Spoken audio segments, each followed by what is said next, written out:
Join us as career changers, company leaders, industry experts, and others who have been in your shoes share their stories, insights, and lessons learned to help you find enjoyment through employment in the tech world. I'm Nemo Ashong, and this is the Empjoyment Podcast.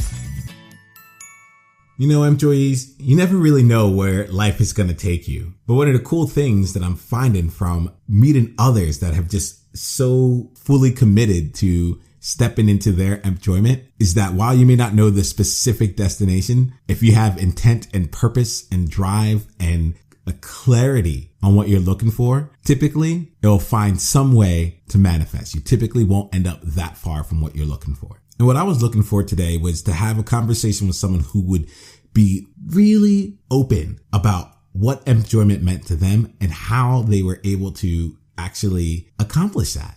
And Jess Bertling, who is a user experience developer at NewBoCo in Iowa, as well as an instructor at the Delta V Code School, did just that. We talk through a lot of different things. We talk about the imposter syndrome and how that manifested for her throughout her career. And she spent a great deal of her time in tech and working in design and experience roles. But she still felt that. And she also went through a period of time where the company that she had come to grow and love changed and the culture changed. And I know that some of you that listen to this are leaders in your organization. And I think you're going to get some good insight into like what that impact is when we make decisions or we omit making decisions that have an impact on the company culture. As you'll see from this journey, all of these skills and all these experiences led Jess to a place where she can truly add value on a day-to-day basis in a way that just has amazing ripple effects and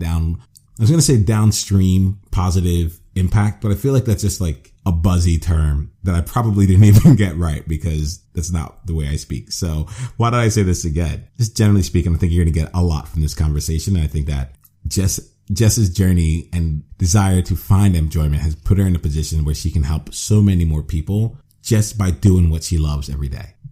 And to me, that's what it's about. That's what enjoyment's all about. But that may not be what it is for you. I want to make sure that you have a chance to define what enjoyment means for you, because that's quite frankly one of the few ways that you're able to actually accomplish it. Knowing what's important to you, knowing what fills you up, and then being able to bring more of those elements into your life. And it's so cool. You'll hear today when Jess talks, like there are things that like she didn't have to, and she didn't wait to experience that enjoyment wherever she was in her career and wherever she was employed. So if that's a story you're telling yourself right now, you might want to check the assumptions that you have here and listen carefully to how Jess was able to start incorporating more enjoyment into a role in company that at the time just wasn't really satisfying her. And if you'd like some help with it, if you'd like some support with being able to define that for yourself, if you'd like some support with being able to explore that and explore in a way where someone can listen in a non-judgmental, totally open and supportive way to help you get a clearer vision as to what you're actually working towards and what you're working for, then I invite you to come over and have a complimentary one-on-one coaching session with me, Nemo, over at the Empjoyment Exploration Experience. You can easily get to it by just applying for a one-on-one session with me. It's a short application, but I want you to have some clarity before you come and talk to me. I want you to be able to know what you want to get out of this, because like it brings me joy to work with people who, even if they don't know what the end result looks like for them, knows that they're heading in the right direction. Once again, this is all about that intention and being able to get close to what you're looking for and having it manifest around you. With that, why don't we hop into today's episode with Jess Bertling. Enjoy. Why, hello there, employees, and welcome to the Empjoyment Podcast, where we're focused on helping people just like you find enjoyment through employment. Today, we have with us Jess Bertling, and Jess is an avid gardener who loves to help things grow, especially ideas. After receiving her degree in digital media and design, she spent 8 years in e-commerce, specializing in user experience design and front-end web development. She now works with the nonprofit NewBoCo, where she builds products for tech startups and teaches web development at the Delta V Code School. Jess, it is an absolute pleasure to have you on the show here. Would you like to say hello to employees? Of course. Hello, everybody. So, Jess, we're going to spend a lot of time diving into your story and really focusing on how you experience joy in what you do. But before we get there, we'd like to just understand how you experience joy in life. So maybe you can share with us a little bit about your life, love, work, and passion. Yeah. So as you just mentioned, I am an avid gardener. I live on an acre with no grass. It's all food, flowers, fauna, all that. And someday I hope to have 5 acres. I grew up in Alaska, actually, in a very small town, fairly remote, pretty much just known for fish and fish canning. So I found a love of the outdoors and just kind of open spaces and being outside and, to a point, solitude. And so I really enjoy kind of unwinding by digging in the dirt. So that's one of them. And then, just being outdoors. I'm a very outdoorsy person. I love to camp and backpack and hike and, get out where there's more trees than people. I guess being tuned in every day, I find being offline as a luxury. So I like to get out where there's no cell phone service. That is so amazing. And I feel like there's some really great insights that come when you just allow yourself to just be with nature, like on a personal level and beyond. Like I had a Facebook Live video that just I just kind of unleashed myself the first time that I kind of disconnected from technology in a very long time. Like I was like, I'm going for a walk. I'm putting earphones in my ear, but I'm not turning them on. Baby steps, Yep. but, and I'm just going to go and see what happens. And it really helped me. What the interesting thing is, I was able to reconnect with enjoyment in a new way. And I can only imagine what would happen if I was able to really step that out over time. So perhaps I'm really excited to hear this because if I'm getting these insights from just 15 minutes of just being disconnected, I mean, the way that you're describing this here, you must be having a lot of great things take place for you. That's awesome. Yeah, absolutely. So with this here, we're going to spend a lot of time exploring your journey here and how you found enjoyment. Before where I'd like to go with this here is just to see how you see the world. And I'd like to kind of frame our conversation with some kind of success quote or mantra of some sort. So would you mind sharing with the employees some success quote or motto that you use to help guide you forward? Absolutely. So this quote was actually my grandmother's high school yearbook quote. And when I started thinking about this, I actually Googled it because I was curious where it came from, and I've never really investigated the origin. And it's been used kind of more in modern times, but my grandmother grew up Depression era on a farm here in Iowa. And I realized through Googling and learned that it was actually included in a section in an Iowa newspaper called Wit and Wisdom in the late 1800s, around the turn of the century. And so being in an Iowa farm, I'm sure that there's some origin to that paper. But the quote is, there's no right way to do the wrong thing. And I feel like there's so many different ways you can interpret that. What is the right thing? And that's going to change, based on your morals and your values. But it's something I ask myself often, both in how I live my life, but also the work that I do. Wow, that is quite spectacular. So help us see here that there's so many different ways that you can interpret it. Let us know one of the ways that you have interpreted it recently and one of the ways that it's played out for you in life. Yeah. So, just life in general, especially in these, tumultuous times, there's a lot of just, morals and values that are coming to the forefront, and the internet allows us to express those, to everybody. And there's obviously, that takes its toll in its normal life and how you live it. And you kind of live your life based upon your view and your outlook and what you believe is right. But in a professional sense, since that's kind of our overall topic, I work in UX, which if you're not familiar with the term, it's user experience. So how does the user experience your digital product, or whatever you're representing digitally? And, there's a lot of thought and planning that goes into user experience. And is it the right thing? And is it the right thing for the users, even if you are not your user? And how do you gauge if it is the right thing? And I work day to day with startups. So helping them, is this the right product? Is this the right decision? And even, is this the right thing to be working on right now? And so there's so many facets to the idea, of the right thing and the right way to do things. And so it's something that is definitely debatable person to person and group to group. But I know myself, and the more I learn about myself, the more I embody this quote. And, I've come to learn myself a lot in the last, probably 3-4 years more than any other point in my life. And so I constantly go back to this, is it really the right thing for me? Are decisions the right thing? Am I doing the right job? Am I, kind of embodying my own morals and values and bringing that about into the world? Oh, that's going to be such a fun place to play from here, Jess. Just that idea of being able to bring it all in there and even questioning like, what is the right thing and how can I move forward and how do I marry that with who I am right now? That's really interesting. So over the last 3 to 4 years, have you been going on a self-exploration journey? What kind of brought these realizations to you? Good point. I have been, and we can, kind of touch on it more as we go through the conversation, but I went through a career change that it wasn't fully my decision, but it was what I wanted. The company that I was working for relocated and I didn't have any interest on going with them. And so I was forced to kind of look at myself and what do you want to do next? It's like what you're doing now is no longer an option. And so what is it that you want to do? So it kind of made me look at that. And then I knew in advance that they were going to be relocating. And so I took 6 months off and I did some traveling and just spent some time with myself away from, career plans. I mean, the idea was always in the back of my head, what are you going to do now? But at the same time, it gave me some time to reflect, kind of forced. But it was one of the greatest things that ever happened to me. Wow, I love how that experience ended up being such a great thing for you. And there's something that you had said there. You asked yourself 2 questions, but I think that there's a really important distinction in the 2 of them.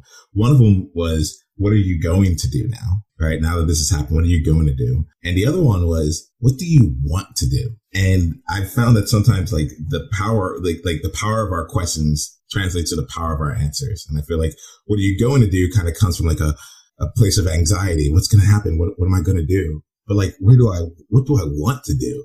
That's just a place of possibility right there. And I can hear it. It absolutely is. And I think it's something that a lot of people almost seem to think are mutually exclusive. And that doesn't have to be the case. I think even myself, I thought it could be mutually exclusive. There's just kind of this negative connotation around work. I'm just going to go, maybe it goes back to factory type terms. I'm just going to go work on the factory line all day and do my thing and come home and be done and complain about it. But I discovered that doesn't have to be the case. And it was a fantastic realization. So let's spend some time here on this transition here, because I think this is there are a lot of employees out there that are out there and they're I want more joy, but I just don't know how to do it, So can you help us understand how you made that transition in your career journey and the steps that led up to it? Yeah. So we can kind of almost go back to the beginning. So I always had an interest in tech and I kind of started doing programming back in high school, but it was very, just elementary and it wasn't really something in high schools. There was 2 of us in the class and I decided I liked it and wanted to explore more in college. So I went to a community college and I hated it. I was learning mainframe type programming and it was business logic. And so I went to art school and I got my design degree because I knew I wanted to beautify technology because it was just so boring and, just sitting there plugging away on business logic. And I found while I was in school for programming that I cared more about the output than if the data was actually correct. And so I found my way there and managed to get my first job as a web designer where I was really just doing banner ads and Photoshop and not doing any of the actual tech side of it.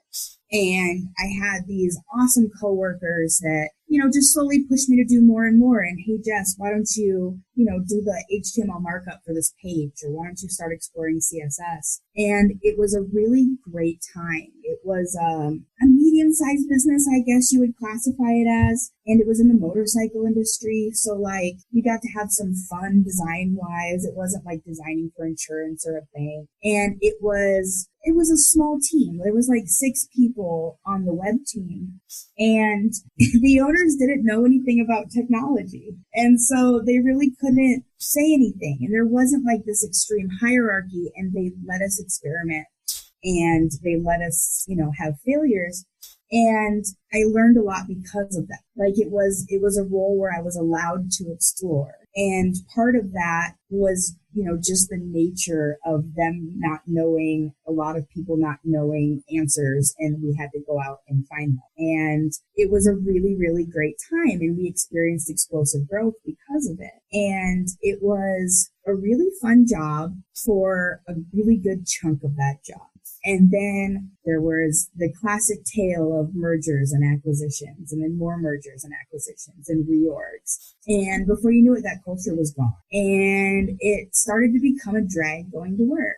And it was no longer team driven. It was very hierarchical. And rather than making decisions based on data and users and the best thing for the customer, it became a battle of egos. And I was getting pretty burnt out on that. And really, I didn't enjoy it. It was to the point where I dreaded coming to work, and I was, kind of leading the user experience team. And every time I had input, it was kind of being shot down in favor of, let's make a few more dollars here, even if it's at the expense of, customers' enjoyment. And it just wasn't fun anymore. And so I was unhappy, but I have this thing called imposter syndrome. And the team that I was on was full of really, really smart people. And they often, kind of did their job. And then I would swoop back in behind and make things pretty and make it work nice and, make sure that user flows were optimized. And I kind of felt like my job was an afterthought and not as important as the rest of it. And I was just kind of bummed out, and I was scared that I was going to not be able to get a job somewhere else and that I wasn't, that good. We were just kind of in a cornfield in Iowa, and people were out in Silicon Valley building all these cool things, and I didn't see myself as equal. Can I ask you really quickly, Jess, about that? So there's a few things you just mentioned, imposter syndrome, and I feel like that's a really interesting term there. I like to get a sense as to for you, what the imposter syndrome actually represent. Yeah. So for me, imposter syndrome, and I still suffer from it this day, and I think so many of us do, is that you're faking it. And there's kind of 2 aspects of it. And the first is fake it till you make it. There's nothing wrong with trying to insert yourself into intelligent conversations where you're trying to learn, or, getting into a group of people that you feel smarter than. And logically, I know that, but at the same time, I can feel inferior. And I think there's benefits. I would rather be the person I consider to be the least intelligent in a room than the most, because I'm going to learn and grow.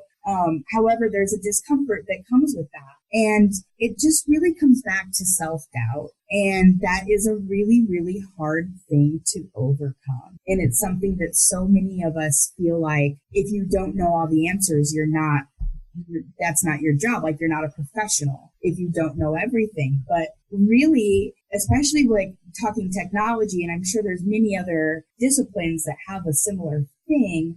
It's just what I know of. You can't know everything. It's impossible. And so it's okay to have questions and not know stuff, but I have to remind myself of this constantly. And at the time, I didn't have that constant, telling yourself, actually, you're pretty good and you're pretty smart, and you don't have to be in Silicon Valley to be good at your job and to provide value to the world. And so, that's kind of my experience with imposter syndrome. And as I evolve my career and try to grow myself, you can't grow into something and then just like automatically be the best. It's a journey. And so, imposter syndrome it's a rough thing. And I don't know that you ever fully get over it, but I think you become more aware of what it is. Awesome. Thank you for that there. And so you're at this place, you're feeling this self-doubt, you're comparing things to like, here I am in Iowa, that there's cornfields around me and they're making some great things over in Silicon Valley. There's all these different things competing inside of you. How did you use that then to like get to a place where you're able to make an amazing transition? Yeah. So I built a thing and I built a thing under wraps. I did it quietly. So as I mentioned, we were going through mergers and acquisitions and everything was in turmoil. And I was kind of this weird piece that didn't really fit and they didn't know where to put me. And so I was kind of in no man's land for a little while. And I used that with some encouragement from actually I consider him my partner at work. We work together now and we work together at this last job as well. And he's always really, really been a great mentor to me. And he's always pushed me. And he's like, why don't you do something you've always wanted to do if you don't have anything else that you need to do? And so I decided to undertake a big responsive design for this giant e-commerce site. And I mean, we're talking upwards of 200,000 SKUs on the website. I mean, there's no Amazon, but at the same time, it's huge. And, the revenue was large. And so I decided just, through modern source control and everything else, it's pretty easy to actually go and, spin up another version of a website and tinker. And so I did that. And I did the bulk of the work of making this website responsive myself before I told my boss. And I showed him, this is what I'm working on. And he was impressed and, he took it and showed it to other people. And then before you know it, it was just like, Jess, you just do that till it's done. And I believe there was about $5 million worth of sales attributed to that over the following year. So it ended up being a big change. And it was also one of the first major e-commerce sites to be responsive. It was right, it was before most things outside of single page or 3-page little websites were responsive. And so then it's like, you know what? I'm actually pretty good at this and it worked really great. And I mean, to the time I left, I don't think there was a single major bug reported and it all went very smoothly and it gave me a lot of confidence. And sometimes it's better to ask forgiveness than permission as long as it doesn't interrupt your other obligations. And so I kind of took that approach and it gave me a really, really big boost. Whoa, that is awesome. You just have to do it, right? I love it. So you built a thing and you did this here. And so like, can we ask, was this the e-commerce stuff, was this related to the role that you were like the job that you were currently in, like the company you're currently in? Was this like a different thing where you're like, hey, look, I see that you can, you might benefit from making this more responsive. I'm happy to just do some work and see what it looks like. Where was the placement of that? It was the job I was in and it was the large e-commerce site. Yeah. It was really, really fun. And we were able to prove some stuff out and do some testing before we pushed it live to make sure it was a big change. But, it was kind of a fun experience because it was kind of like this secret thing that, only me and a few other people knew I was working on. And then all of a sudden it's like, ta-da! And everybody's like, wait, it was something that they didn't even consider in the realm of possibility and likely wouldn't have been prioritized for a very, very long time to have happen. And so I, just kind of pushed it forward and decided to make it my priority. And I mean, it took after hours work and I still had to get my normal job done. But when I had some extra time, I would plug away on it. And it took about 6 months, but it's still live to this day. So that's not a big bad. Well, I mean, like, let's look at that. Firstly, just kudos on that, right? It's still live to this day. This is something where, like, they didn't even see it. You said they didn't even realize it was in their realm of possibilities. I think about this and I think about, like, what you were able to accomplish there. And I think about other employees that are currently in a role, currently somewhere in a place where they're sitting there and they're like, my company's not giving me the opportunity to do what I really want to do. I really there's so much more that we can be doing. There's all these different techniques that I know of. There's all these things that I've been reading about, but we're not doing any of it. And I love here, Jess, that like, you're like, okay, like we as an organization aren't doing anything, but it doesn't mean that I cannot. Right. And it doesn't, like, I'm not pushing out any new code. This is a pet project that I'm doing, and I'm not letting it come at the, making my job suffer as a result. You know, I'm going to put in the extra time to make this happen there, because sometimes they need to experience it before they can catch the vision. Yep, exactly. And sometimes true innovation takes a little bit of civil disobedience. Yeah, it's super interesting, because I like it's cool in my mind. Like, you're painting this picture of, like, I was this rebel on the side and I was like making this happen. But I feel like it's an interesting thing that I found in tech. One of the more challenging transitions for me, I'd love to see what your thoughts are on this. One of the more challenging things was that I came from an environment where I felt it was very approval based. We had, 4 levels of review on everything. Someone checked it. Someone checked the check-in. Someone else came in, had a completely different point of view, and did another quality assessment. So there was a lot of approvals. Like, are we going to do this? Is this are we are we there? And then I got into tech, and it seemed to be less approvals. So, like, you got to move. You can't wait another week for me to say yes or no. But are we aligned? I'd love to get your thoughts on, like, that alignment versus approval portion in terms of what you found in that transition. And really this is your transition, I feel like, to true enjoyment, not just in the tech, but like to really doing something that you love. So tell me a little bit about that for you. Yeah. So, I mean, I have always been a little bit of a rebel. And so, I do tend to push things that way, but I think you nailed it with alignment, and that is very, very important, especially in technology, because you have to have at least some portion of a shared vision to build the thing that everybody wants to exist. And that's just it. I mean, we're building tech products, we're inventing. And I think that a lot of people don't realize that.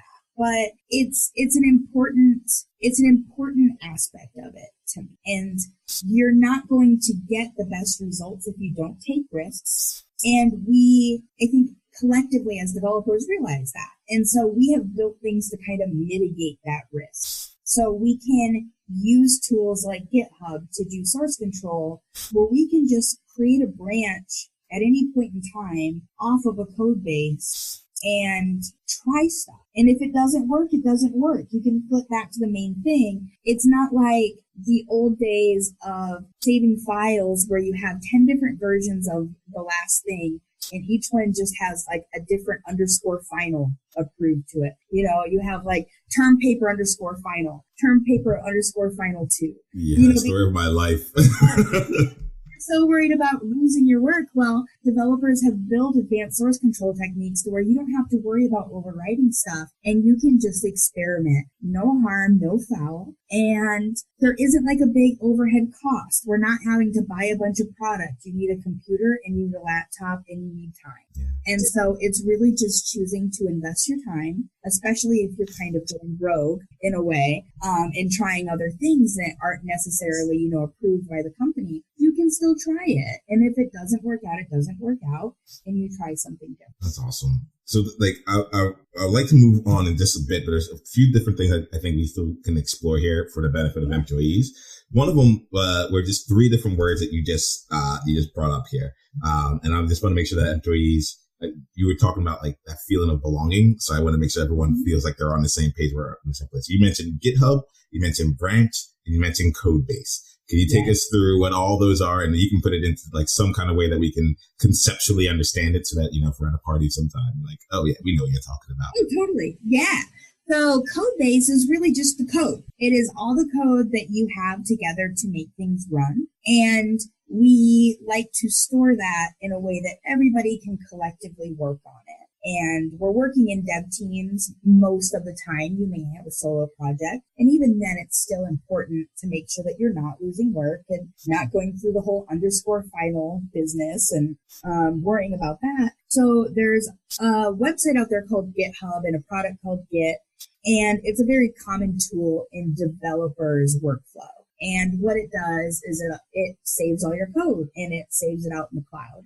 And then you're able to pull it down and you can pull down other people's code or your code, and you can work on it. And it doesn't become part of the main code base, the collection of code that is out there for users. It doesn't become part of that until you tell it to. And so the concept of branching, it's used in other platforms and other source control techniques other than Git. And when I say source control, I mean the source code, the code base, controlling what's in there. And there's multiple techniques, but GitHub is my favorite. But there's this concept of branching, which if you think of a tree, you have this primary trunk. And that primary trunk is what's living out on the internet for everybody to use, or on the CD that you install into your computer. But then you have all these branches, and you can kind of take off the trunk and create this branch, and then you can manipulate it and try stuff. And it's not actually part of that main code that is out there for everybody to use. It's just kind of a little side tangent. And so you can manipulate it, and then you can bring it back into the trunk if it's something that you want to actually deploy for people. So it gives you the opportunity to really experiment with stuff. And that's something that I value greatly, and the reason why I'm a big Git advocate.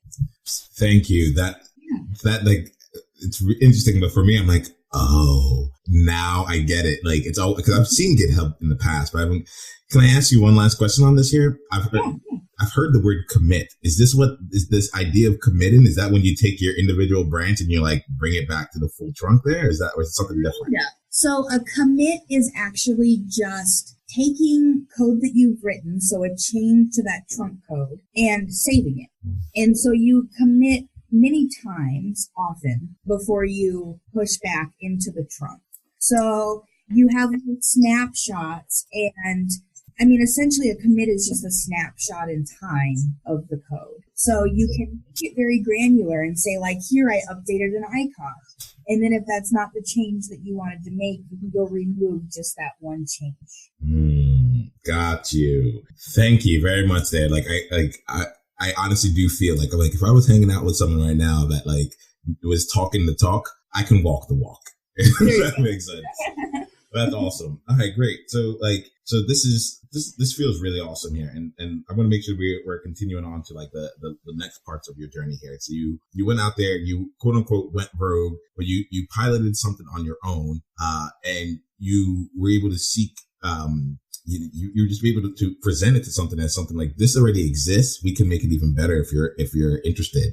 And they were able to take that, and you were able to continue to work on that project, and it still exists now. So take us from that point there to what you're doing right now. How did you go from there to say, I want even more enjoyment and continue that through the path? Can you let us know? Yeah. So, that project gave me a lot of joy, but I was still in a very restrictive environment day to day. And even though that project saw a lot of success, it didn't change that. And so they made an announcement one day that, hey, we're going to pack everything up and we're moving to Dallas. And we would like you to join us. And, that I was given an offer to join them, but I was like, no, I'm staying here in the Midwest. And I'm not a city girl. I'm a small town girl. I live in a town with one stoplight, and it blinks yellow after 9 p.m. And that's how I like it. And so I made the decision to stay. And it's not only that, I wasn't satisfied at the job, and I hadn't been happy there, truly happy, and having that enjoyment for a very long time. And so I decided to stay, and I was offered severance. And that severance empowered me to take that 6-month break where I was able to just kind of do some investigation and not have to just jump immediately into another job. And that was really important because, like most Americans, I have a mortgage and bills and car payment and everything else. And so I have to have some kind of financial security, and they kind of presented me the perfect out of a job that I wasn't having. And I was able to, turn down other offers that were being thrown my way that weren't the right fit, and I felt like could just be a repeat performance of my previous experience. And I wanted something that wasn't just going to be money driven. I was working in e-commerce, and so it's all about sales. How much did you make on the website this week? And that's fine, but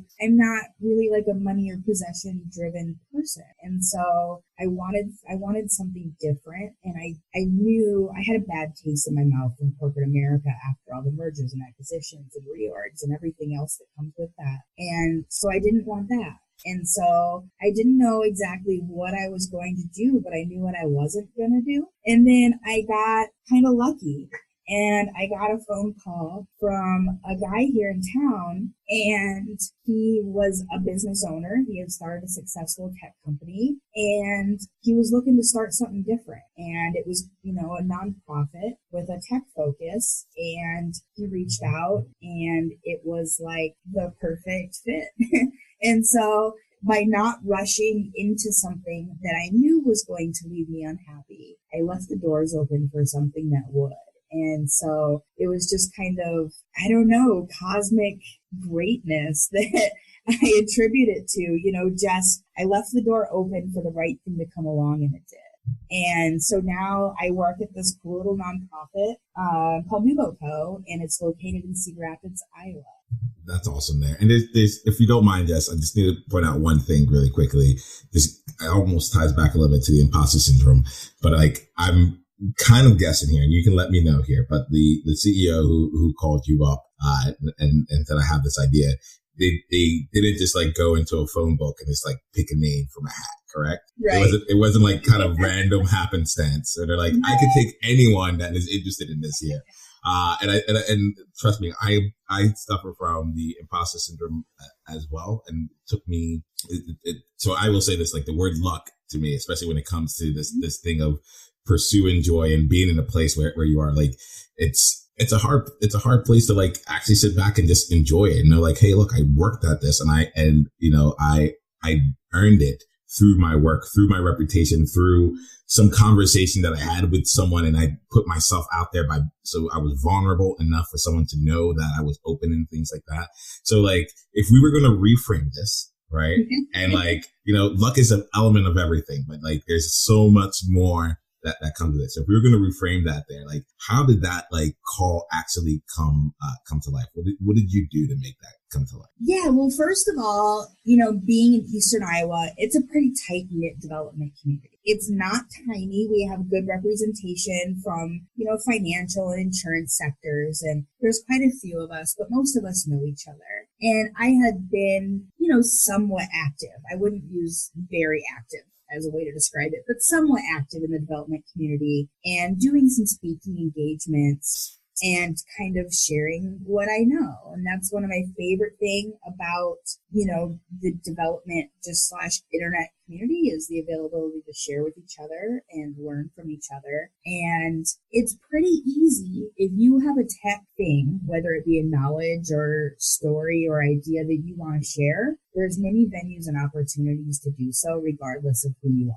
It might not be a stage on some grand theater at some televised event, but you can find a group of 10, 20 people who want to grab some pizza and listen to what you have to say. And so I was just kind of doing that, and I was learning a lot, and I'm a self-taught programmer. I went to art school and had a little bit of a programming background. And so it was a big part of how I learned, was just from people and experimentation. And so I guess, my name was out there because of that, and just people that I knew and had worked with some really smart people. So that's how the call came about.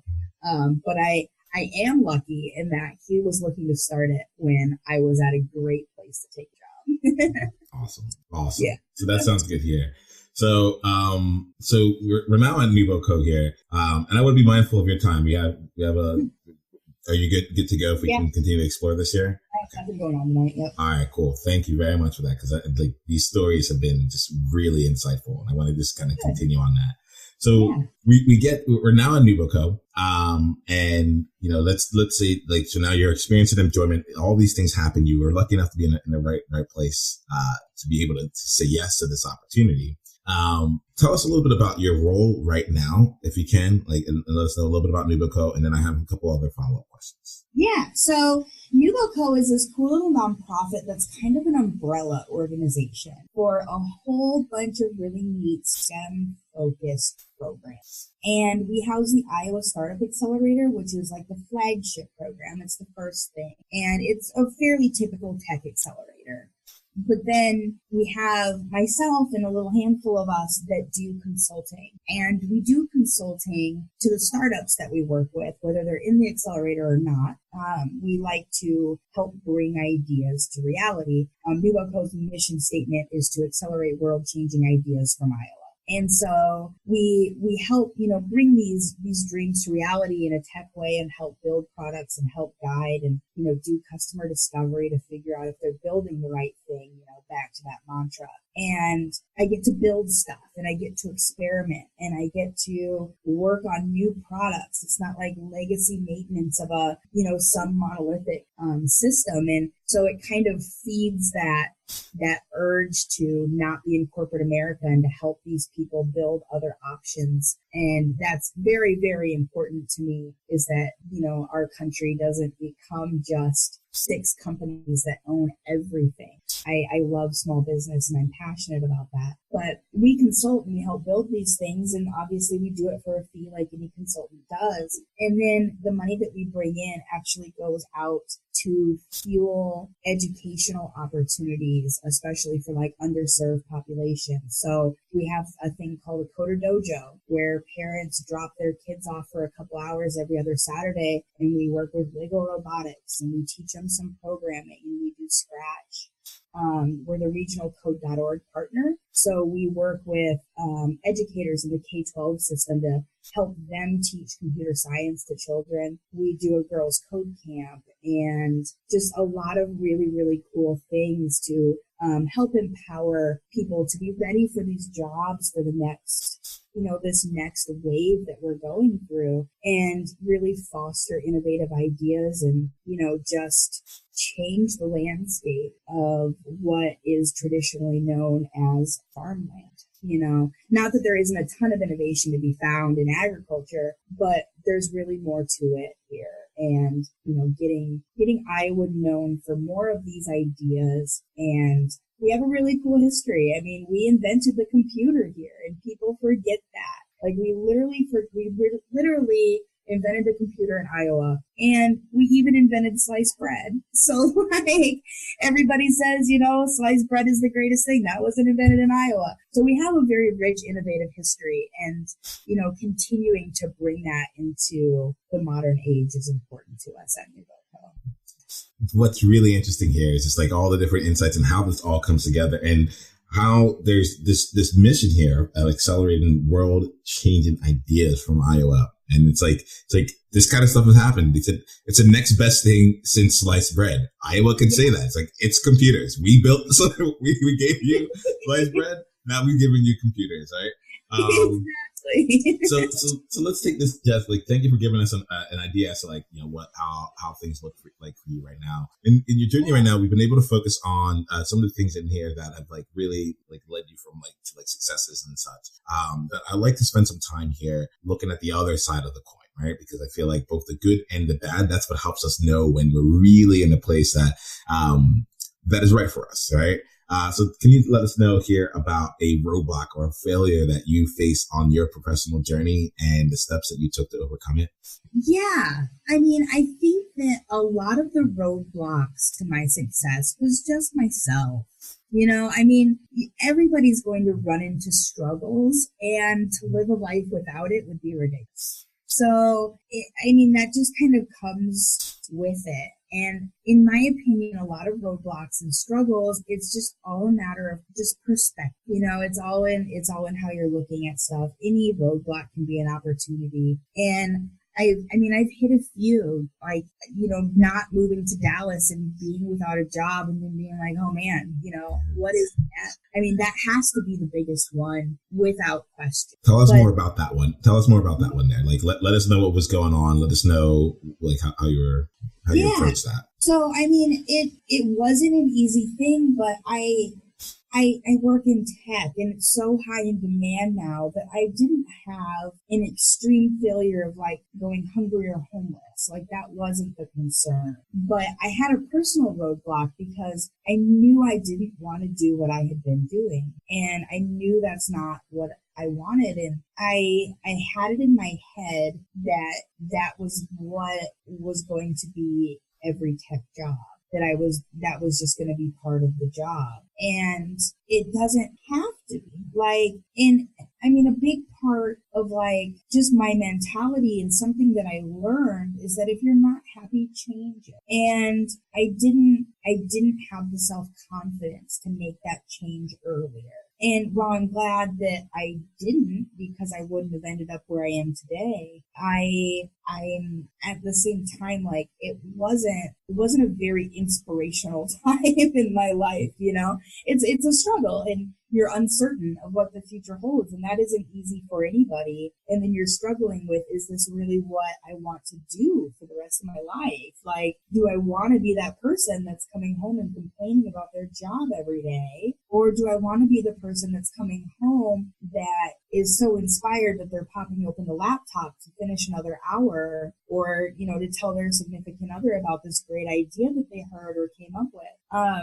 I think, you know, the roadblocks for me have all been very internal. I haven't faced a lot. I mean, I'm a woman in tech, so I've came up against, you know, some barriers and, you know, people's perception of that. But that hasn't really been the biggest challenge. The biggest challenge has been not letting that get to me and not comparing myself to others. And that just is something that I have, you know, came to embody in my life as a whole. I find myself so much happier if I'm not comparing myself to others, or those, you know, in quotes, you know, fancy developers out in San Francisco or in New York City that have these just very high profile jobs working at, you know, the Facebook and the Googles of the world. I don't want to compare myself to them, because I can't say that I would actually be happier doing that.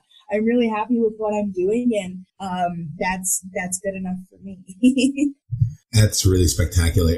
I'm reading a book right now called The Book of Joy, and I listen to everything on audiobook. But it surveys a conversation that someone had with Archbishop Tutu and the Dalai Lama. And you know, once it occurred to me, once it really stuck in, that like enjoyment really is all about the joy, I'm like, well, then I really got to understand it, you know? And one of the things that they had talked about was like like in the pursuit of joy, right? Whenever that focus is either really internally focused, where it's like, how can I get more happiness? Or it's coming from a place of comparison. I don't have this.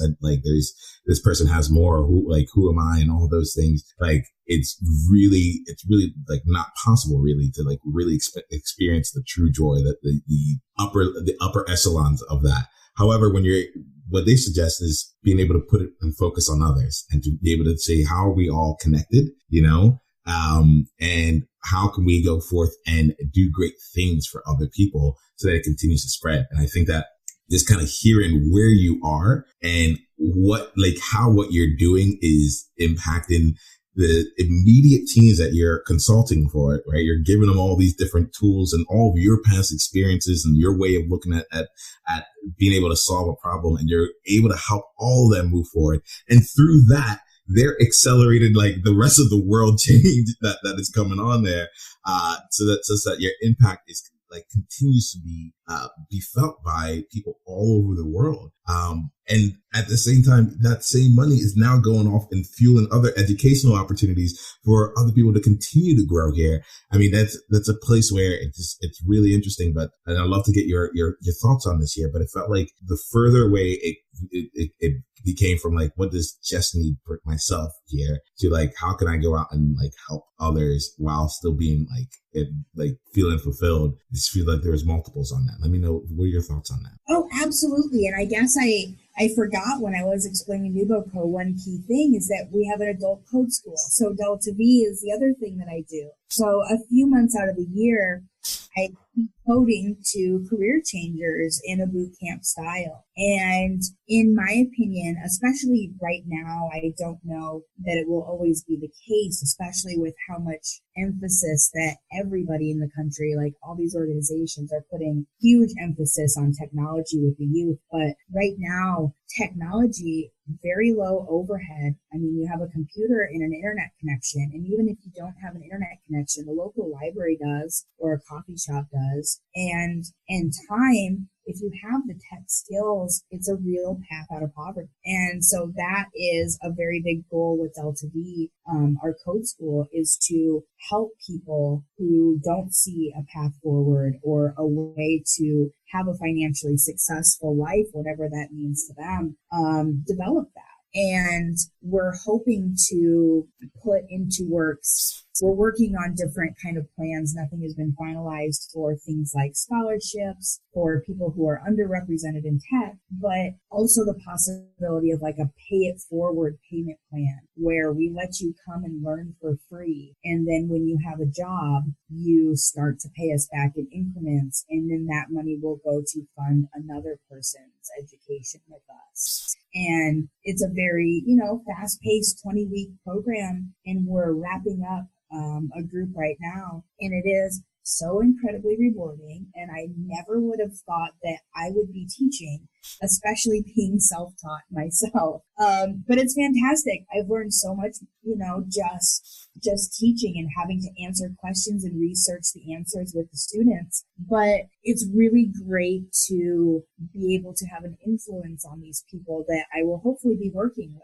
As I mentioned, it's a small, close-knit dev community here, and it's very likely that if I were to move on from NewBoCo, that I would end up working with one of my students. And so teaching them the way that I like to work is great, and being able to infuse that into other companies in the area and, make that a thing and, up the skill sets. And I don't know, it's really cool to be able to see somebody who came in that was like a blue collar electrician, for example. They're writing React, which is a really popular JavaScript framework right now. And, they're talking about components and, all these weird code terms that just a month ago was so foreign to them. And so it's a really rewarding thing. And like I said before, I'm not like a money and possession type driven person, but that gives me a lot of gusto. And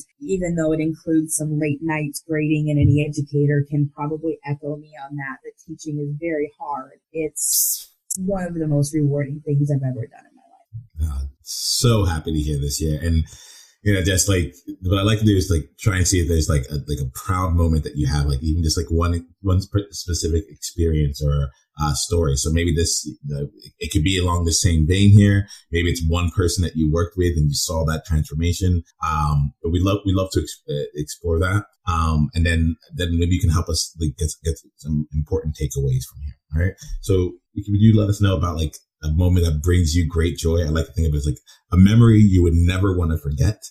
And that specific time, that specific example, so we can be there with you and kind of experience that vicariously through you. Do you mind sharing a story with us on that? No. And, I think I probably have a few, but I have to say that one goes back to that big responsive redesign, that kind of rogue project that I did. Because I never really thought about what was going to happen when it went live.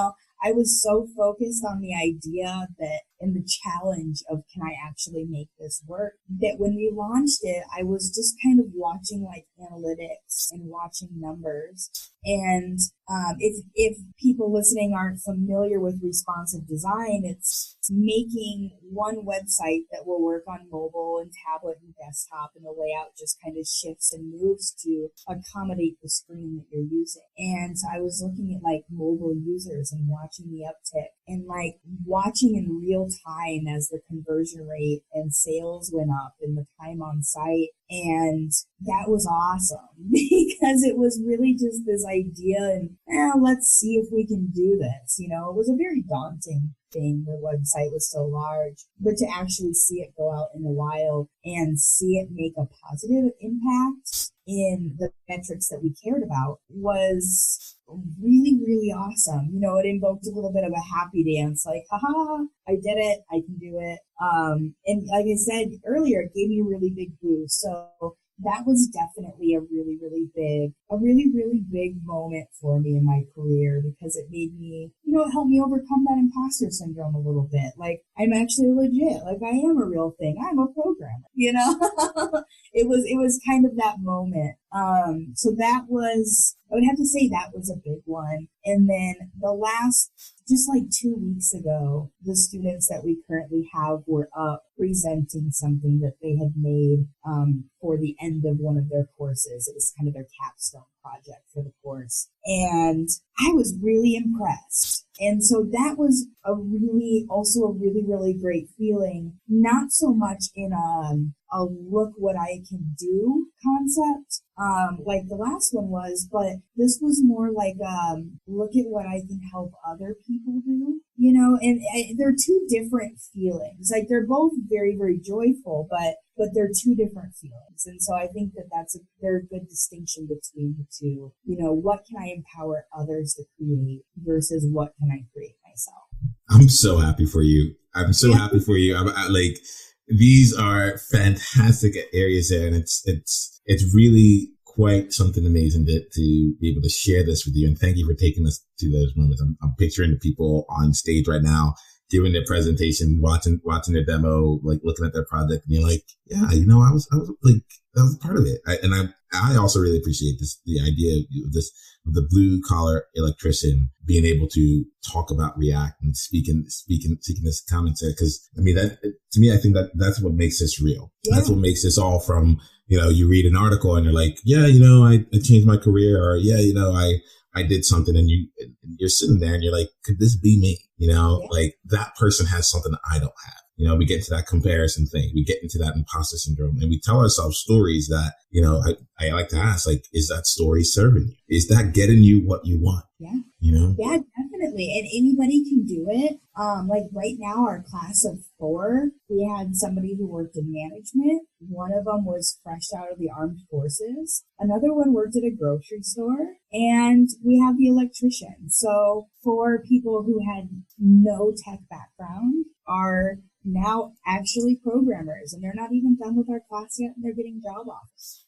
So, I mean, it's possible for anybody who wants it. I love it. I love it there. So let's go ahead then. Like, I'm loving where we are.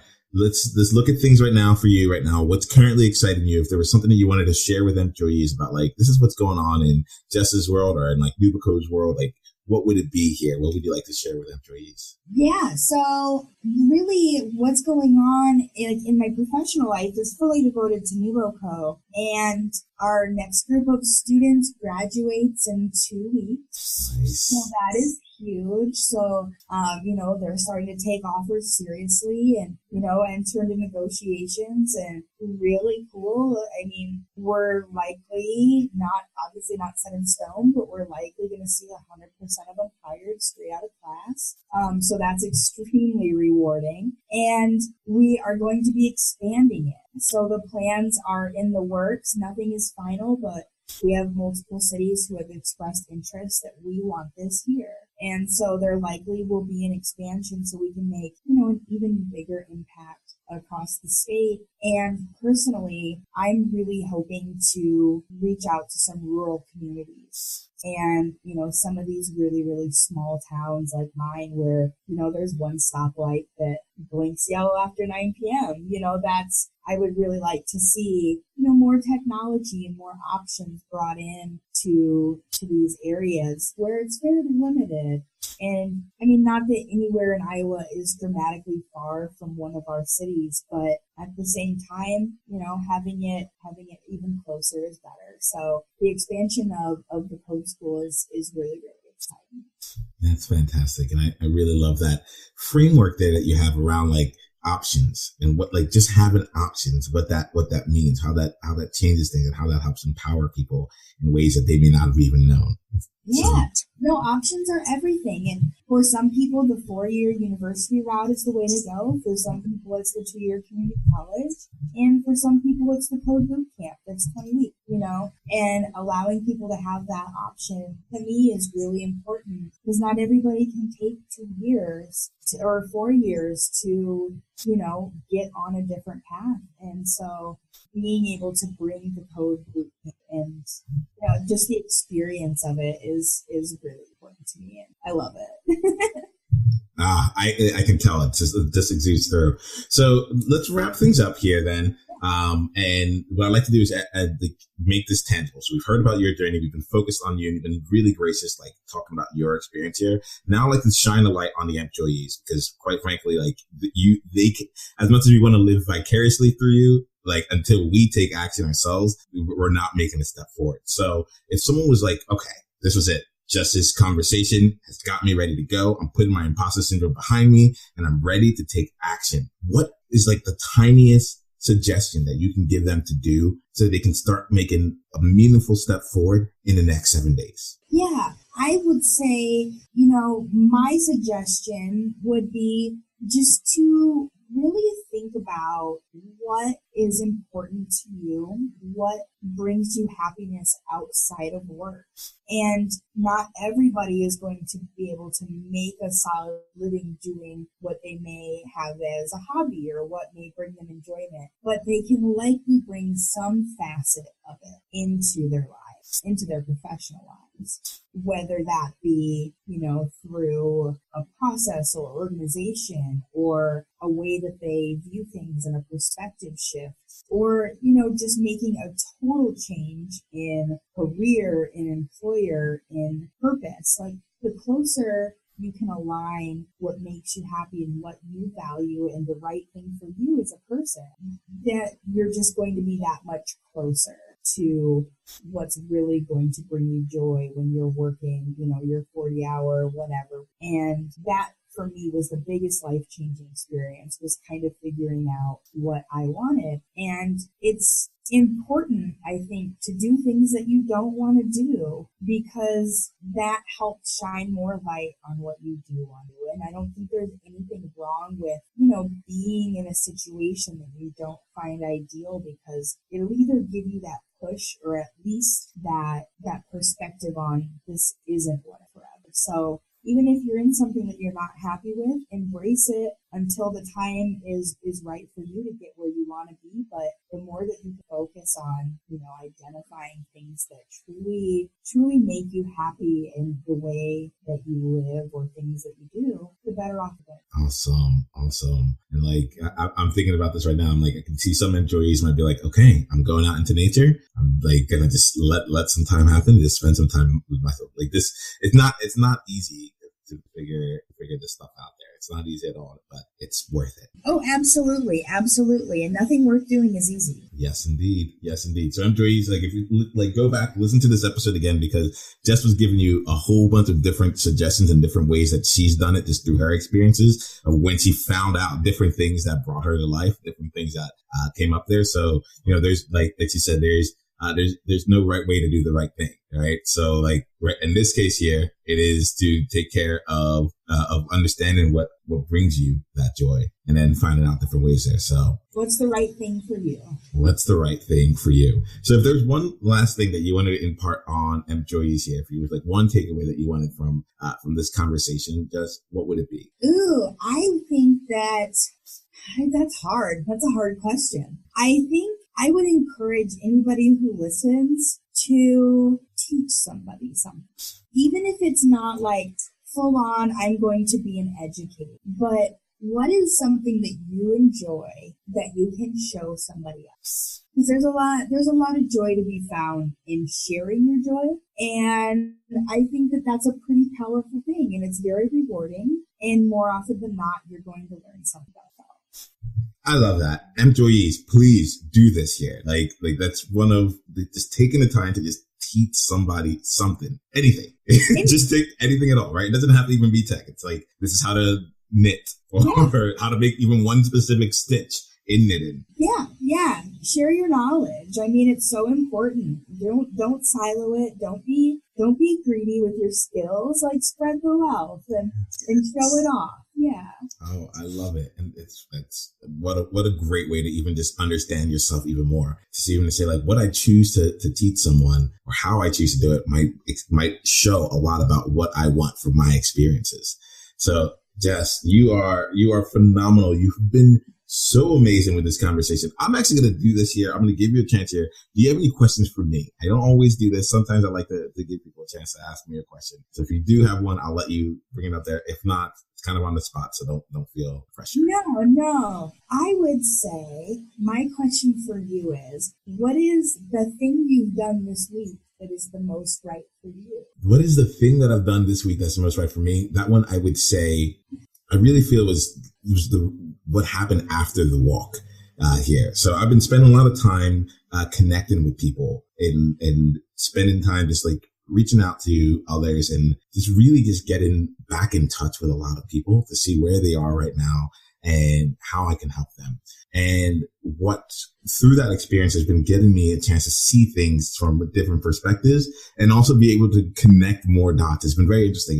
In my pursuit of connecting with others, I've been in a place where now I can connect others and then also connect different ideas as they're going through. And I think that during that walk, I had that moment of connection for me on a personal level. Like I think that like being unplugged for just that like 20-minute walk allowed me to connect with myself. Mm-hmm. And it gave me like that insight into like, Nemo, this is all about the joy. This is really what it's all about. And that is something that like, I really feel like I've done, I did right. Like just taking the time to just listen to myself and the manifestation of it. And this is something I'm also really happy about. It's like, I felt something coming. And it was actually really interesting. Because I had this bit of an imposter syndrome here, and like there was a bunch of things going on where while the realization was taking place, the next thought in my mind was like, joy. Like you can't do something about joy. It needs to be more tangible. It needs to be like really concrete. You know, what's your wife going to think if you go and change your mind on this here? You just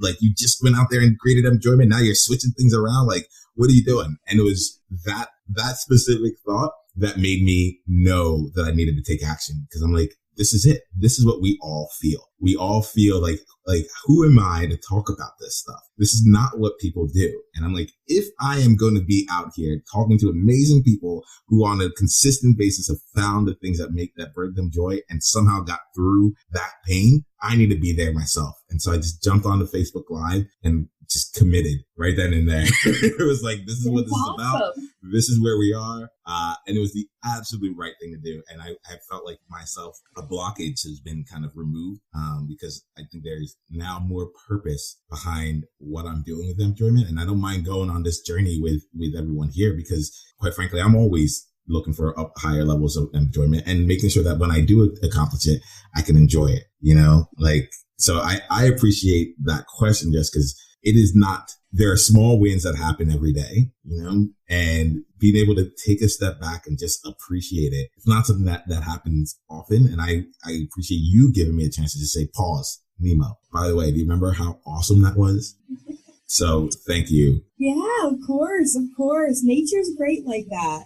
Everybody, in addition to teaching, everybody should unplug and go for a walk where there's more trees than people. Mm-hmm. It'll be amazing where your brain goes and what decides to pop in your head when you don't have noise. And it's a magic thing. It really is. It truly, truly is. Well, thank you so much, Jess. You've been so generous with your experiences, but just being vulnerable and being real with us all here and with your time. Like you really went in and you said, I'm going to go in and I'm going to provide value. And I want to let you know that we recognize that. And you're like, you know, I like to think that, you know, with every episode, we can change one life. We even just change one life and help one person feel like, okay, this is a better place. Then, you know, I think that we've done our job here and you've clearly done that.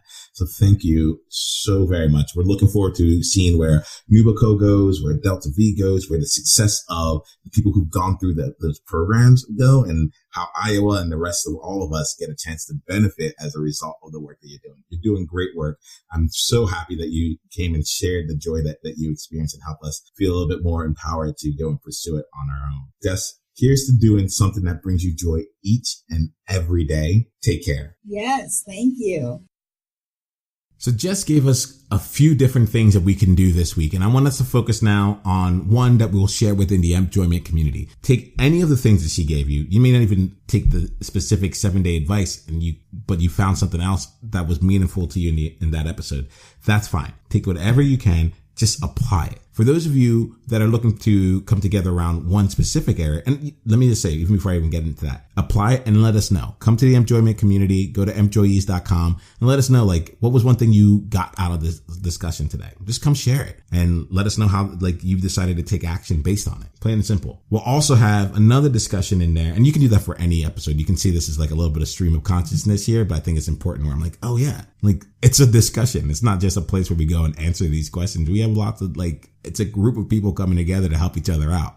So come share, come explore with all of us here within the enjoyment community. And for those of you that are interested in sharing one specific insight here based on one of her asks, we can go ahead and have a conversation using the hashtag Joiny30 and just come in there and let us know about something that you taught someone today or this week. Let us know about something that you taught to someone this week. You're more powerful than you know, and you're already doing such great things out in the world. And as we talked about during the conversation, some of the parts of finding joy for yourself is by helping others find joy for themselves. Pick something, go teach someone something, and then come let us know about it in the enjoyment community, home of the employees, over at employees.com. Oh, I'm already getting excited just thinking about all the positive energy that we're putting out to others. And then what I'm excited about is what's going to be coming back to you in the world. Take the time to teach, especially if you're interested in tech. Like this,